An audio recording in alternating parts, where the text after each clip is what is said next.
welcome, and cheers.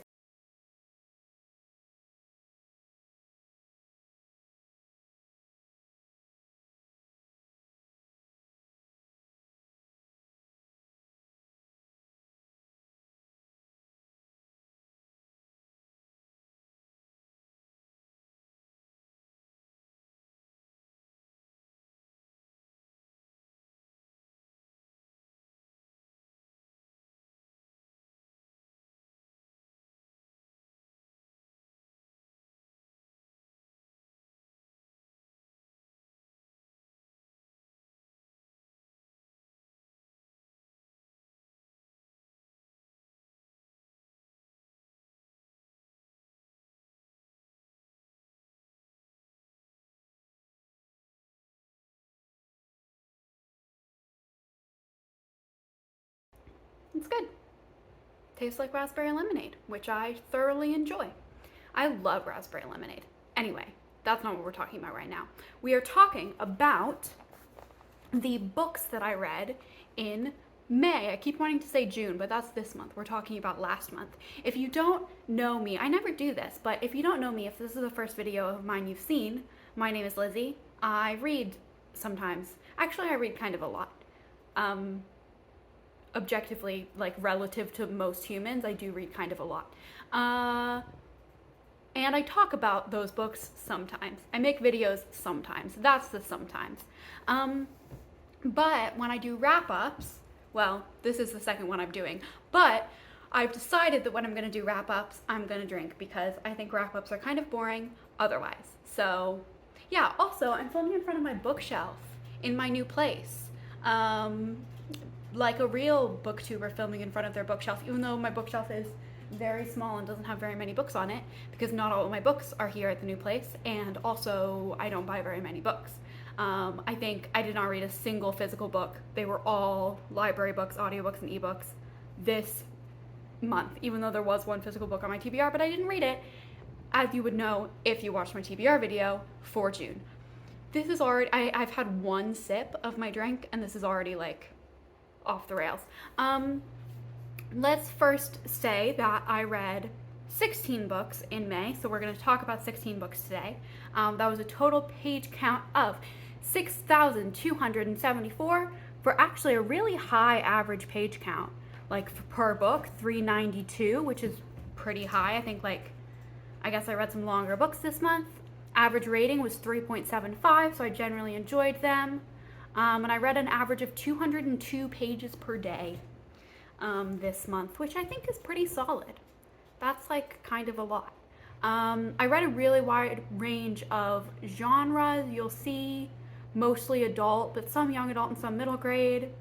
More ebooks than audiobooks.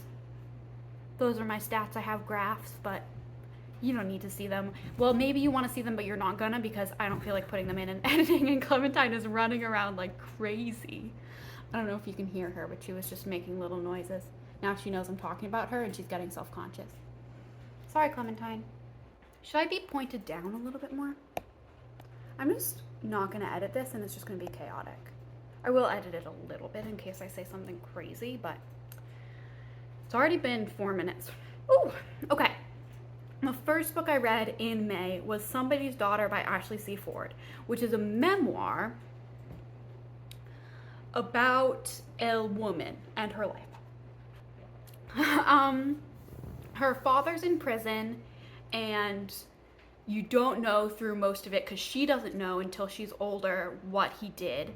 And you're just following her life. I don't really remember much about it. It was a book of the month pick a while back. I remember I read it on audio because she narrates the audiobook. I gave it a, sorry if I'm looking down, I'm looking at my spreadsheet. I gave it a 3.5 star, though honestly it's so not memorable that I would feel reasonable knocking it down to a 3. Though it's hard to rate memoirs because it's like, this is someone's life, this is their story. So yeah, it was fine. It was fine.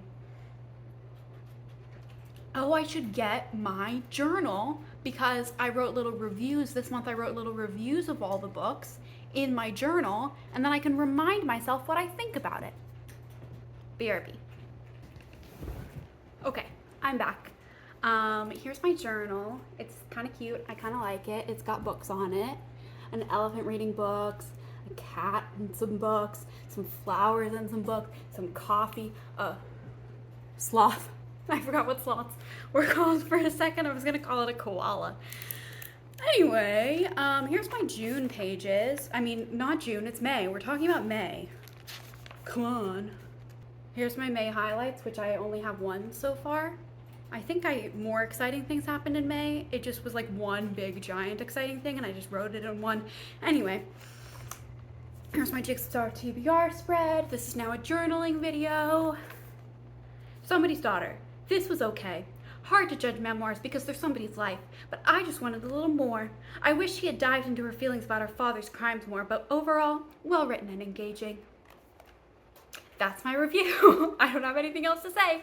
Next, let me pick up my wine again. It's not wine. It's not wine.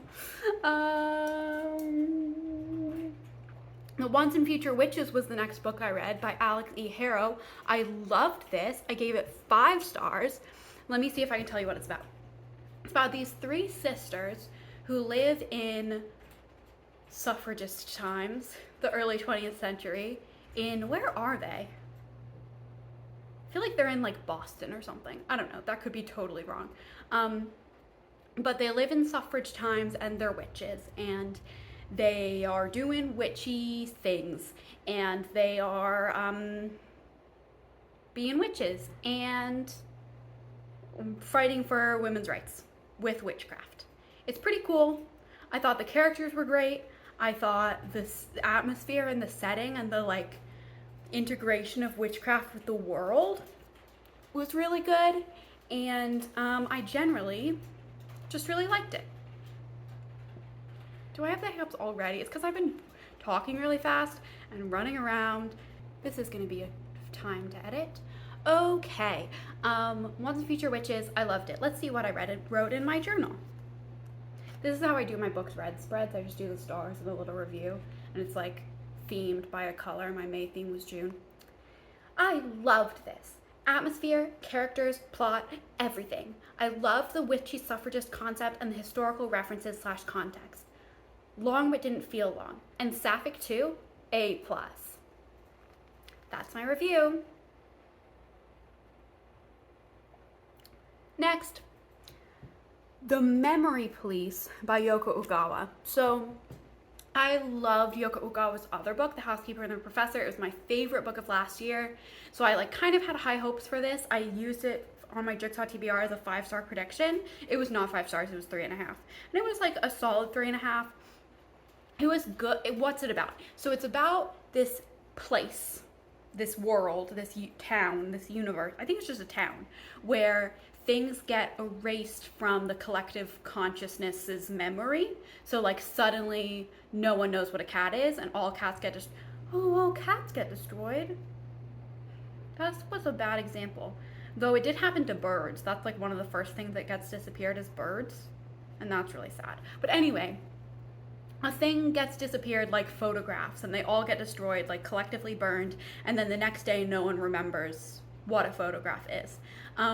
Which is kind of, there was like some sort of like, I just felt like it wasn't explained quite enough how that exactly worked. Like there were like holes in the logic there, and I didn't really, I know that that's not the point. Like it's not supposed to necessarily be a science fiction book that like explains all of that. It's supposed to be a study of like what if, but I don't know, it just like took me out of the story a little bit sometimes because I was like, how does this actually work? And I didn't really connect to it. Let's see what I said. This was good. I just didn't connect with it for some reason. Maybe it was the translated from Japanese detached writing style, but I didn't feel that with The Housekeeper and the Professor. Cool concept, but overall just fine. On that note, I've read a lot of books translated from Japanese, and it does like seem to be, it feels kind of detached when you read it in English. And sometimes that works really well, and sometimes it doesn't. And in The Housekeeper and the Professor, I didn't feel that. I didn't feel that detached writing style, but I felt it in like Convenience Store Woman and The Traveling Cat Chronicles, and I feel like there are a bunch of books I've read translated from Japanese. They kind of have that style, and often it works really well. But here, it like, I don't know. I think I took away from that. So maybe if I had spoke Japanese and read it in Japanese, I would have liked it better. But I do not, because I am a small brain American. Next, I read Heartstopper, Volume 1. And Heartstopper just got turned into a TV show on Netflix. It's 4 volumes it's a webcomic. There's 4 volumes out currently. I have now read all 4 of them, but 2 of them I read in June, just like the other day. Volume 1 was my favorite. People love this series. And what's it about? Let me tell you what's about, just in case you don't know for some reason. It's a gay love story about these 2 kids in like British teens in high school, Nick and Charlie, and it's a graphic novel, because it was originally a webcomic, and it's just the story of them meeting, and the first volume is the story of them meeting and falling in love. And that one was my favorite volume. We'll get to volume 2 later, but volume 1 I gave 4 stars. Most of the way through, I was like, this is cute, but I don't really get it. And then at the end, it like clicked, and I was like, oh. So it did get me. Yeah, there's not much to describe about it. It's just like a graphic novel. There's more to it, more subplots and stuff in the later volumes, but the first volume was really just them meeting and falling in love. I really have the hiccups already, kind of, almost. They're coming. Hiccups are coming, which means I need to talk slower and breathe more, but I'm not going to do that because that's not my brand. Heartstopper, Volume 1, 4 stars, by Alice Oseman, read on ebook. This was cute, but not much more than that. I thought I would rate it lower, but it did give me feels at the end. Don't really get the hype, honestly. So, kind of a disappointing review, because I know people love this series, but it just was like, okay. Next was The Lost Fairy Tales by Anna James, which is the second book in the Pages & Co. series. This one, so the Pages & Co. series, it's a middle grade series about a girl named Tilly who jumps into books, goes, and then she's in a book. It's called Book Wandering. And, this one, like fairy tales are like harder to book wander in or more dangerous to book wander in because they're like, there's no like source material, or like the source material is more vague and it's like oral tradition and stuff, which is an interesting concept, that like how that translated into the like physical world of book wandering. But there's also like people messing with the book wandering world and with the fairy tales and like doing nefarious actions. So yeah, it was good. I gave it 4 stars. Another solid Pages & Co. book. Not super memorable, honestly, but I liked the setup of political factions within Book Wandering, and that fairy tale setting was fun. Or the fairy tale setting was fun. I have grammar in my journal, I promise. The P. Anyway. Yeah, not much to say about this one. I really like the Pages & Co. series. I'm going to read the 3rd one this month. But they're all just like solid 4-star middle grades. Not very deep, but interesting and fun. Next, Heartstopper Volume 2. This is their coming out story. And this one I gave 3 stars because I felt like it was a very generic coming out story.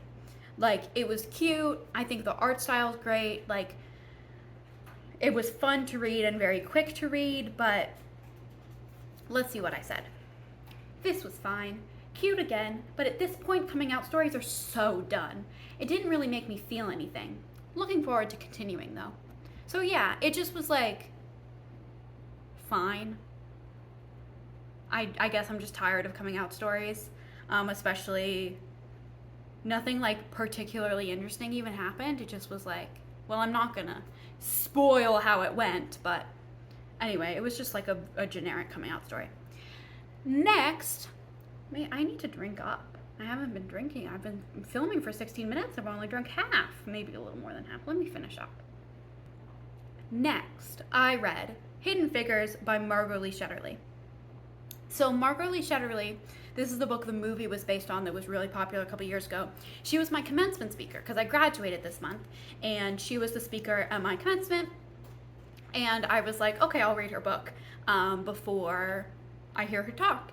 And it kind of, she was a great speaker, but having read the book, I was like, I know all of this stuff that she's saying about, I don't know. So this book, if you don't know, is about the Black women who worked as computers, like human math doing computers. They were called computers, but they were not electronic. They were human beings who worked on the moon landing. And I wish there had been more about the moon landing specifically. There was a lot about their backstories and like leading up to that and through World War II, which was interesting. I just felt like what I was waiting for was the moon landing, and that didn't come until like really close to the end. So yeah, it was good. I gave it 3 stars. I think it was very well researched and very well done. It was just that like, I think there were too many characters that I kind of had a hard time like connecting to any of them, and like felt like we were following a lot of different stories over a long period of time, and I just felt like the narrative could have been more focused. But that's basically what I say in my review. I'm not going to read it to you. But yeah, she was a great speaker, and I'm really glad I read her book, just so that, because if I hadn't read it, I would have regretted it. And it like, you know, commemorates my commencement, my graduation. Next, I read a bunch of romance, which I never read romance, so buckle up. So the first romance I read was Along for the Ride by Sarah Dessen, which is a YA romance, and let's drink for that. YA is not my thing. Romance is not my thing. I had really, honestly, very low expectations for this book. I read it because the movie just came out, and it's my friend Hannah, one of her favorite books, like teen favorite books, comfort rereads and stuff. She loves it. And the movie just came out, and she was like, want to watch the movie with me? And I was like, yeah, I'll read the book first so that we're like on the same page going into the movie. And it was like a quick read, so I was like, I'll just go read it. And so I did. It's a YA romance, but so what's her name? Is her name Arden? Auden. Her name is Auden, after the poet. And she is like top of her class. She just graduated high school. She is top of her class. Goody two-shoes, didn't party, just did school, basically me, when I was at that point in my life. And she goes to spend the summer, her parents are divorced, she goes to spend the summer with her dad in this like little small town, beach town, her dad and his new wife and their baby. And she's just like, I want to get away from my mom, which understandable because her mom sucks. Her dad sucks too. The new wife, whose name I can't remember, was like one of my favorite characters. And they totally ruined her in the movie. It was awful. The movie was not good. Don't recommend it. Or I do recommend it if you want a bad time, but I would say read the book first so that you know how bad the movie is in comparison. You should just take several hours out of your life to do this for me and let me know what you think. What was I saying? Auden goes to visit her dad and his baby, and she's like, I want to have some teen experiences, and she meets this guy and these girls. Also, she has insomnia, and that was, I think, the worst, like the thing that was I guess it was fine. Anyway, I gave this book 3.5 stars. Let's see what I thought, because I don't really remember. I just remember that the book was like surprisingly good. It was fun. It was quick. I thought the romance was fine, but I really liked the subplots with her family and with it was very like basic feminism. She like went into the summer like girl stuff. Girls are just pink and makeup, and that's gross and lame and shallow. And that by the end of the story realizes that girls can like books and pink. So that's the level of feminism we've got here. But it was fine. It was good. It came out in 2009. So 2009 feminism and young adult feminism. And yeah, let's see what I said. Read this to watch the movie with Hannah. It was quick and fun, but not without flaws, obviously. Very baby's first feminism, but I liked the characters and the family plotline. Movie sucked though, LOL. So, that's basically what I already told you. I liked the family plotline and her personal growth. The romance was fine, though I did like the love interest, Eli. I thought he was like, as teen love interests go, he was like good in the book. I liked him. I thought he was a good person, and they totally ruined him in the movie. Next, I participated, I was gonna say I kind of participated, but I actually genuinely really did participate in 72 Hours in the Smut Den, which was a readathon hosted by Cassie from Colors with Cassie, Mel from Eleanor Reads, Rye from Rye's Reading Corner, and Bobby from Bobby Reads, also known as the Late Night Crew. They hosted a readathon that was 72 hours, and it was all about reading smutty books, which I think is very silly and very not my thing, but I was like, you know what? I never read romance. This is a chance to get out of my comfort zone. So I read 3 romance books. I didn't finish them all I just kicked my camera, kind of. I didn't finish them all in the 72 hours, but I read 2 of them in the 72 hours, and then 1 I started and then finished later. And the first one was Delilah Green Doesn't Care by Ashley Herring Blake, which was phenomenal. It was so good. Ashley Herring Blake has previously written middle grades. I've read 2 of her middle grades. This is a sapphic romance. Her middle grades were also 4th grader discovering that she likes girls. 6th grader maybe, I don't know. But, and they were very sweet and I liked them, but this was her first adult book and it was really good. It's about Delilah Green, who's kind of a player, and she is an artist. She's a photographer, and she gets hired to go back and photograph her stepsister's wedding. And she runs into all these people from her past, including Claire Sutherland, and romance ensues. It's kind of a forced proximity, sort of enemies to lovers type thing, small town romance, because she's Delilah Green lives in New York now, but she goes back to her small hometown. And I thought it was great. I thought the romance was great. I thought the subplot, the side plots about her personal growth and the wedding and all of the side characters were really great. I thought it was really good. And I thought it was really good. I was going to say something about the smut, but I'm not going to. This is a family-friendly channel. I'm not going to do that. Chug, chug, chug, chug. No, I'm not going to. One more sip, though. And then we're refilling. What did I say about it in my journal? Probably the same things I just said, but I said in dark green Staedtler Tri-Plus fine liner. Loved this.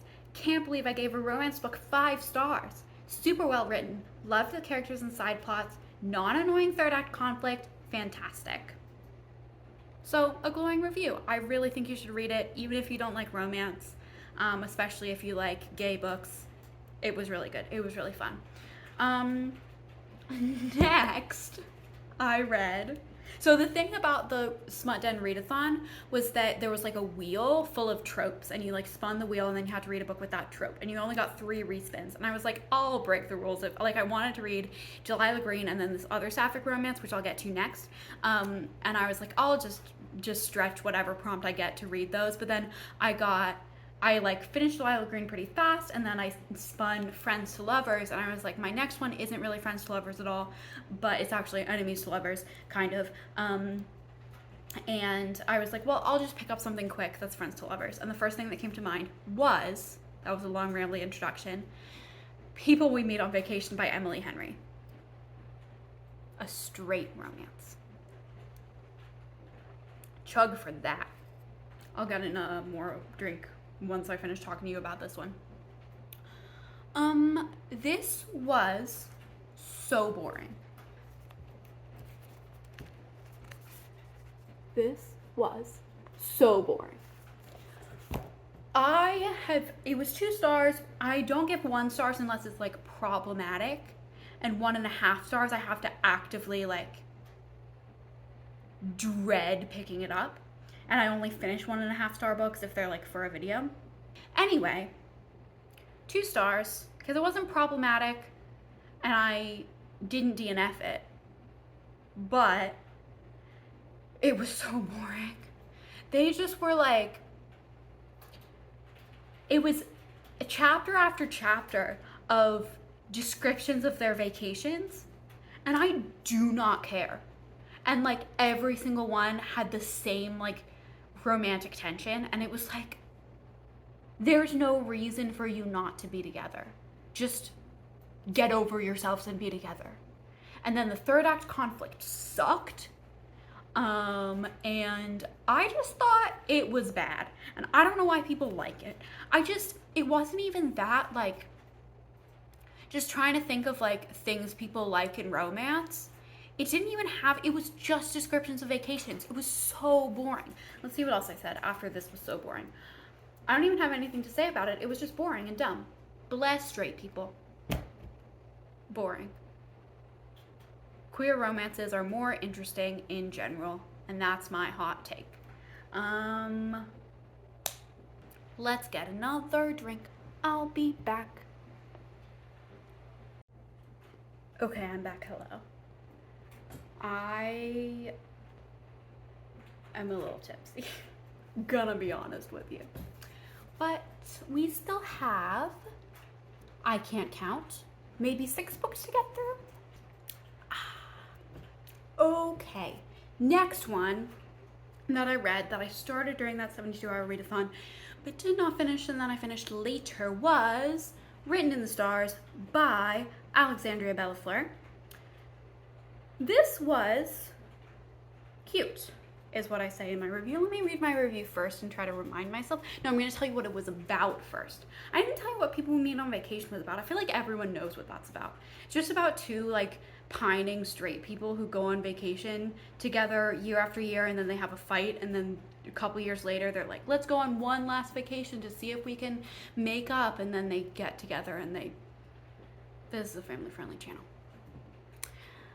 Next, I read Written in the Stars, which is loosely a Pride and Prejudice retelling, which I really wish they had leaned into more. It's a fake dating. They fake date. They get set up on a date. Like Elle, it's like Grumpy Sunshine. It's just tropes galore.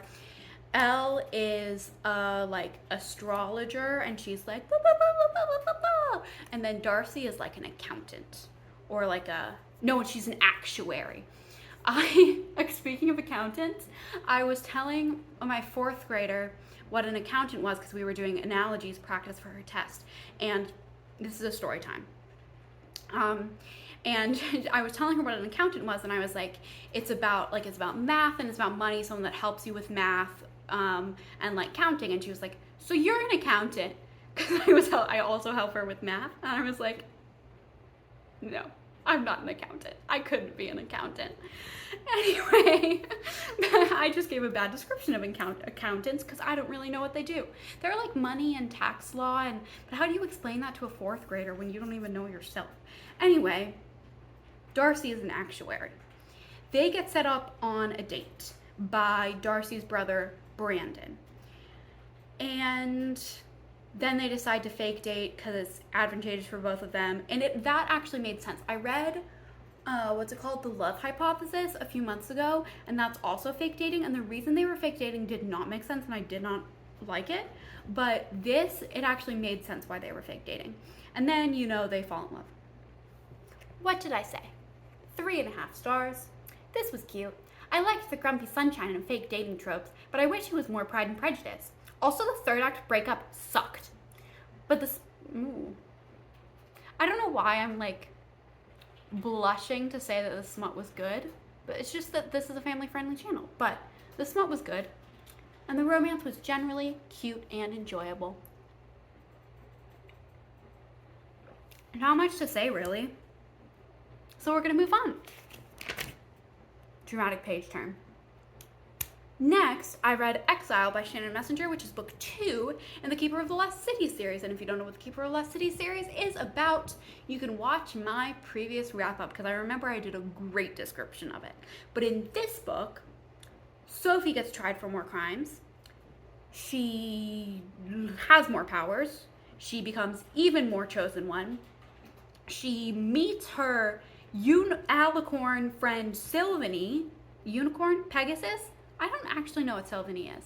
I don't think Sylvanie has a horn. I think she's just a Pegasus. Anyway, she meets her Pegasus friend. Actually, no, I think she is an alicorn. She meets her alicorn friend Sylvanie, who is the best character in that series. This I thought was actually better than the first one, maybe. I gave this 4 stars. A solid book 2. Not much else to say. Honestly, I like Sophie and I like this world, and I'm intrigued as the politics and mysteries develop.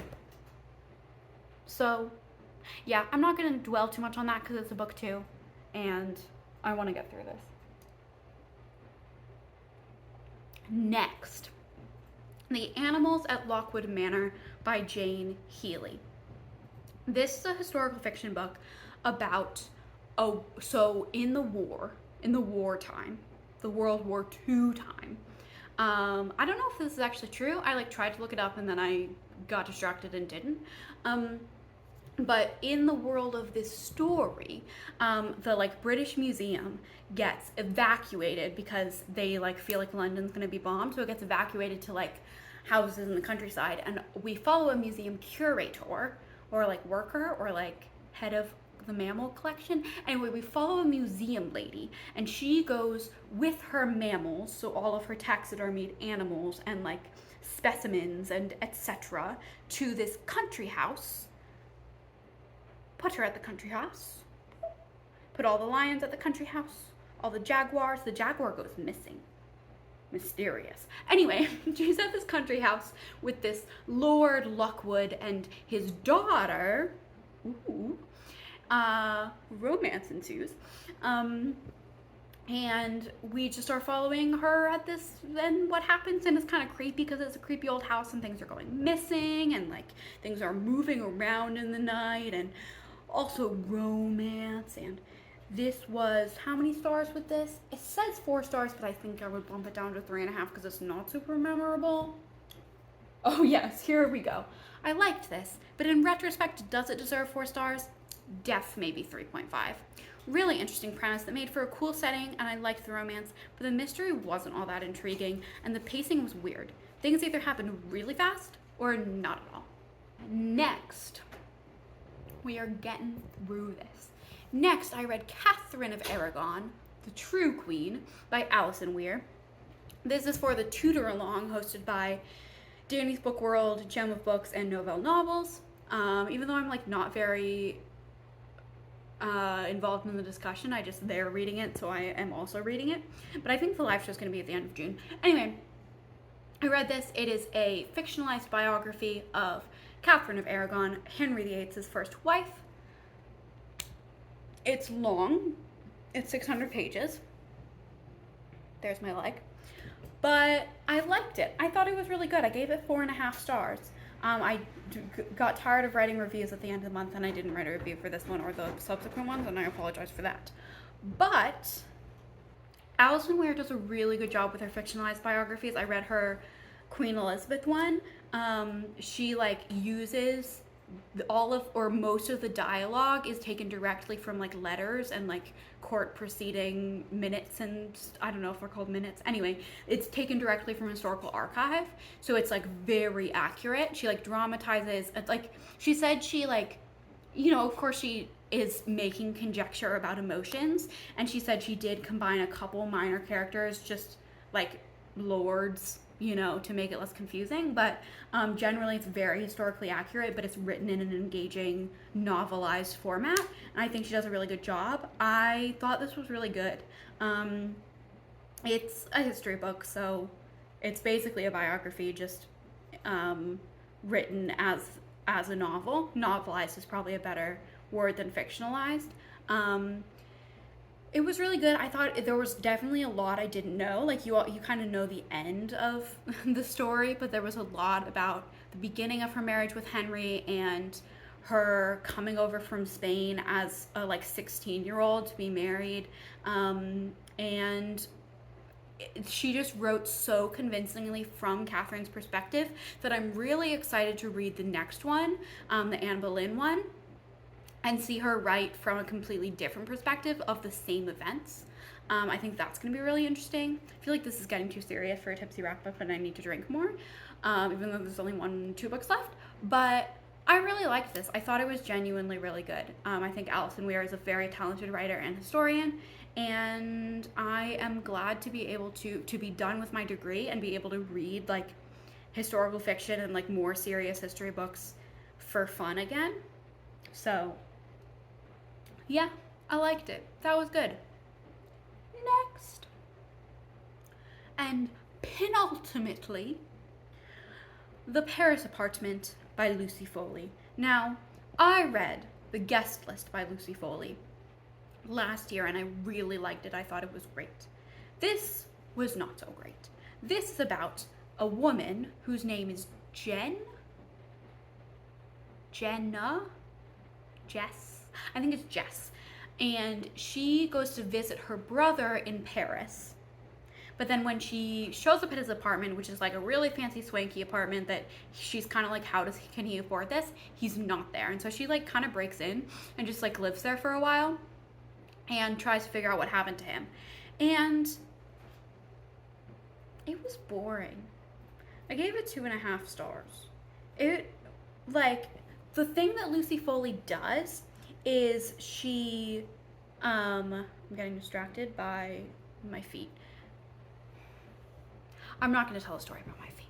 You don't need to hear a story about my feet. Back on track. The Paris Apartment was boring. And the mystery was like fine. It just wasn't it was predictable. The twists were like okay. There was one twist that was okay, but it was like, you find out something partway through and it's supposed to be this huge reveal and it's like, yeah.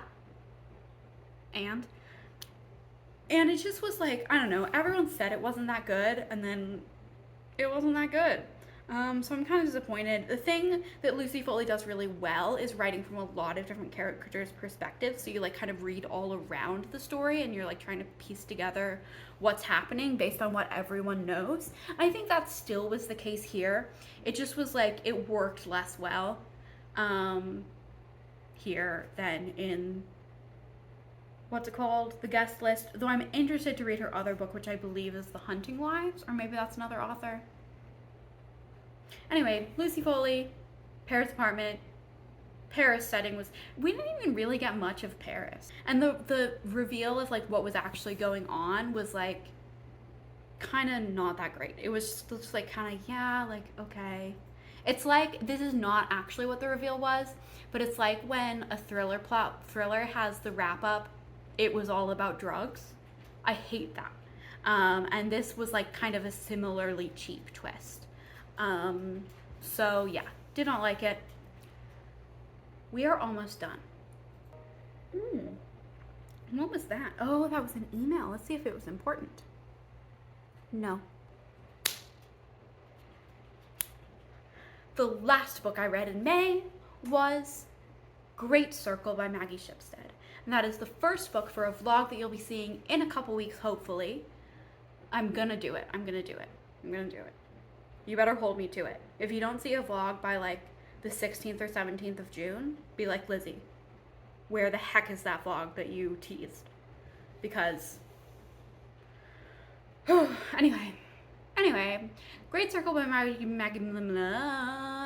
Shipstead was so good.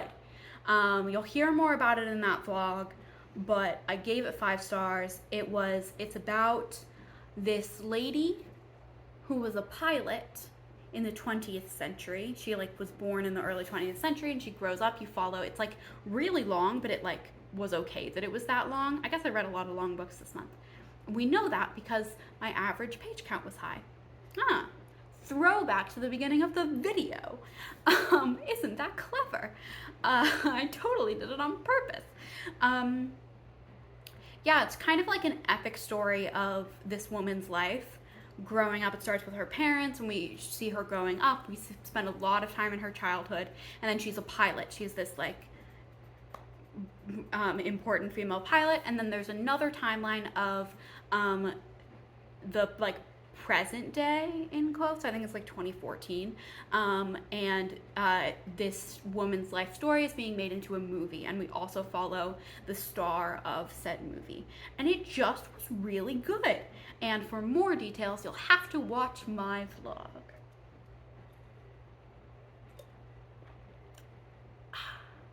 But I really liked it. I thought it was really good.